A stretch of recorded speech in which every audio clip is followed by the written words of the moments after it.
طب نبوی کی سب سے مؤثر دوا دل کی صحت ہے کہ دل کو تمام روحانی بیماریوں جیسے حسد، کینہ، بغض و عداوت، حرص و طمع سے محفوظ رکھا جائے۔ قلبی بیماریاں انسان کی روح کو بیمار کر دیتی ہیں۔ دل جب بیمار ہو جاتا ہے تو اللہ پر توکل اور اعتماد بھی کمزور ہو جاتا ہے۔ جب انسان کے دل کا تعلق اللہ رب العالمین سے قائم ہوتا ہے جو بیماری اور دوا کا خالق ہے، تو انسان کی روح قوی ہو جاتی ہے، اور قوی روح بیماری پر غلبہ پانے میں مدد کرتی ہے۔ جب انسان کا دل اور روح مضبوط ہو جاتی ہیں تو اسے اللہ کا قرب اور محبت نصیب ہوتی ہے اور ذکر الہی کی نعمتیں حاصل ہوتی ہیں۔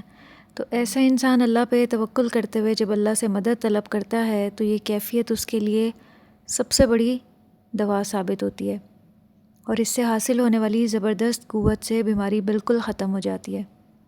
جب صحابہ کرام نے سانپ کے ڈسے ہوئے پہ سورہ فاتحہ سے دم کیا تھا تو کس چیز سے اس کی تکلیف دور ہو گئی تھی؟ صحابہ کرام کے ایمان، یقین اور توکل سے، جو انہیں اللہ کی ذات اور اللہ کی کتاب پہ حاصل تھا۔ تو جس کا یقین جتنا کامل ہوگا اسے اتنا ہی طب نبوی سے فائدہ ہوگا۔